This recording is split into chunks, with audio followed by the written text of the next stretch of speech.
What's up, ladies and gentlemen? So here we are. We're going to talk about one simple question. I've got my COO on here, and the guy running, Justin is so awesome. And then he's running hundreds and hundreds of rooms in Charlotte and Asheville, North Carolina. And so if there's anybody that gets pricing a co-living home, it's Justin. So Justin, the big question on the table from people today is, how do you price a co-living room? Awesome. Let's dive in. I've been nerding out on this pretty hard. So we filled about 150 rooms in the last 4 months. I think most recently, the last month, it was like 60 couple rooms in 30 days. So this is coming from a lot of data. Now, quick asterisk or disclaimer here. This is based on Charlotte, North Carolina and the surrounding areas, right? Like in your market could vary quite a bit. So I do think you have to do the due diligence here. But what I've seen talking to other property management companies in other states, we tend to be like right in the middle. Some are a little bit higher, some are a little bit lower than what I'm going to say, but I think we're a really good case study for this. So first and foremost, out of almost 400 rooms that we manage, currently, we have less than 5 one-to-one bathroom-bedroom ratios that are empty. They are in high demand.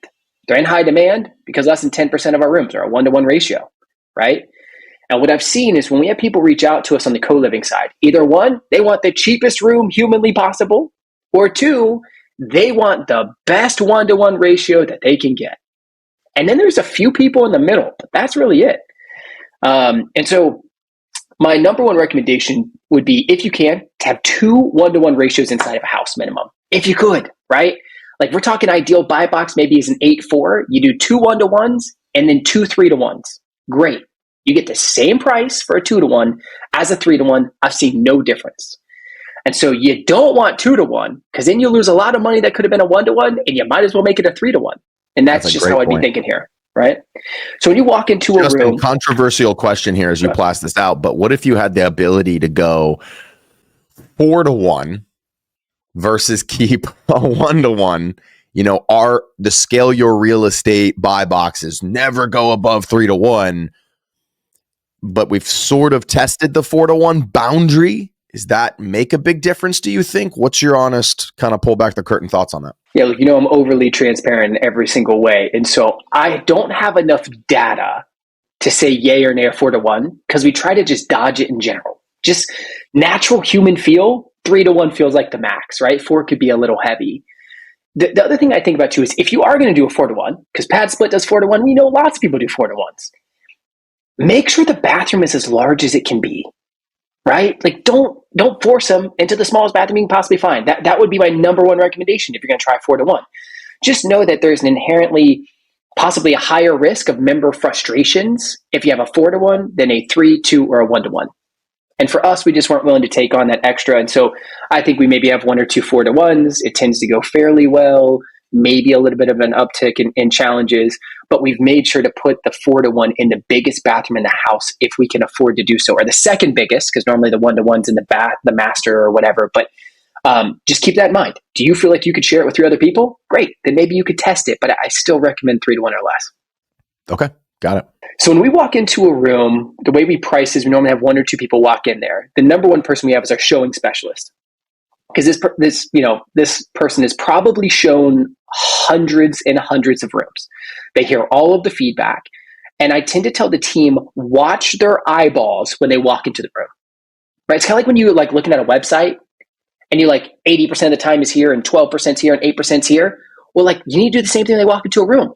So if the first thing they do when they walk in, they talk about your floors, or they keep mentioning the blinds or the windows or whatever the case is, like register that mentally and pay attention to that as we're pricing rooms. And so what I've learned throughout this is there's a couple different things to keep in mind. I'm going to start with shared bedroom bathrooms, 2-to-1, 3-to-1, whatever the case is.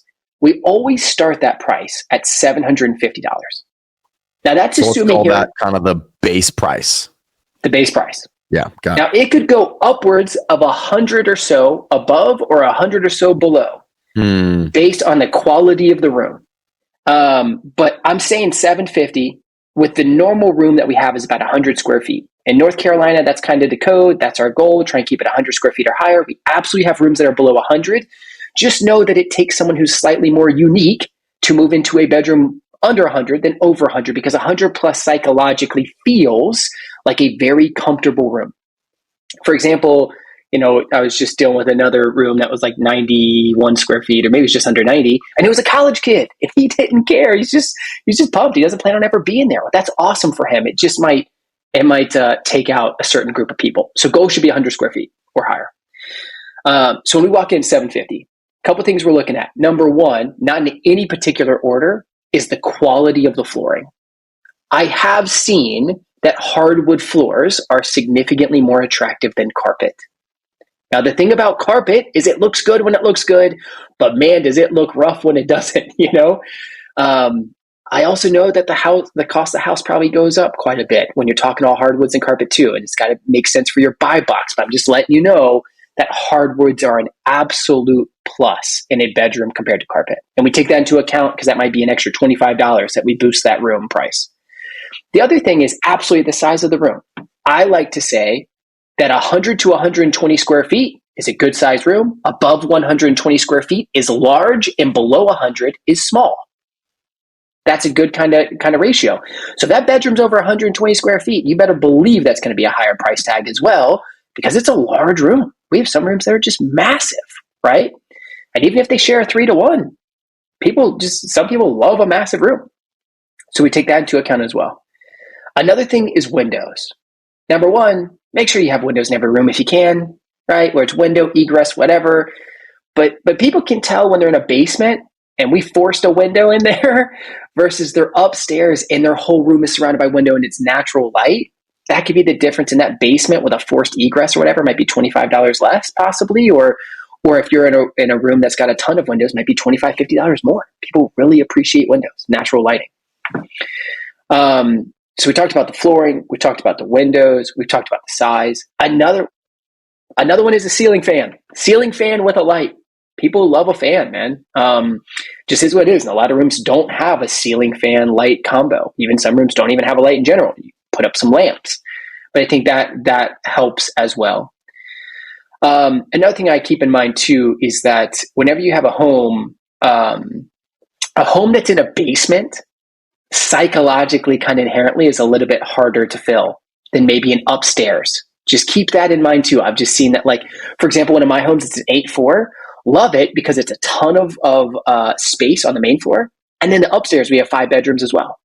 But we don't have a basement. Well, basements tend to be a little bit more dark and dungeony, right? And so I've seen that best case scenario if most of your rooms are on the main floor and upstairs. I know sometimes you have to force it downstairs. There's nothing wrong with it downstairs, but sometimes that could decrease the price or make it a little bit less desirable than if it's upstairs and main floor. So we take that into account as well. I think those are all of the main points when I'm thinking of a 1-to-1, 2-to-1, 3-to-1. The other one. I was going to say maybe private entrance. I don't know if you were going to address that one or not. Yeah. So I've got a note here. The other one too is do your best to not have the bedroom directly attached to the kitchen. We tend to hear quite a bit of concerns with that of like, oh man, it's too close to the kitchen, common area kind of thing right there.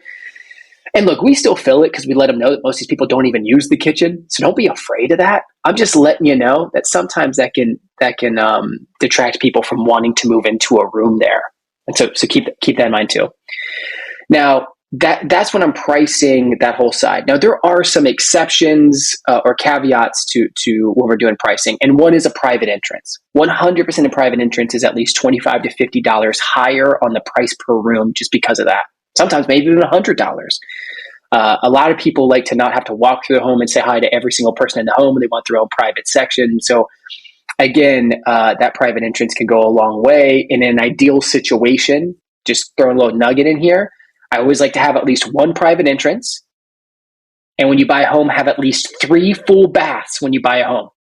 Best case scenario, because it keeps your costs down and it makes it much easier to have as many 1-to-1s as possible if you have 3 full baths when you move into a home, because you add one and you already got 2 1-to-1s right there. Yeah. So kind of how I'm thinking about this, and tell me if you agree with this or not, kind of how I'm thinking about this for people is, okay, let's just say they establish a base price, kind of what you said. So you said, okay, so a shared bath base price in Charlotte, which might be different in any other city, is $750. A private bath base price, I don't know if you said this number or not, but the private bath base price in Charlotte is going to be $1,000. And then there's all these like little pluses or minuses based on these different factors, based on flooring, based on size, based on how many windows it has, based on whether it has a private entrance. I'm just reviewing all the things you said. Based on the fan and the lighting. Is the lighting really good? Does it have a really nice fan?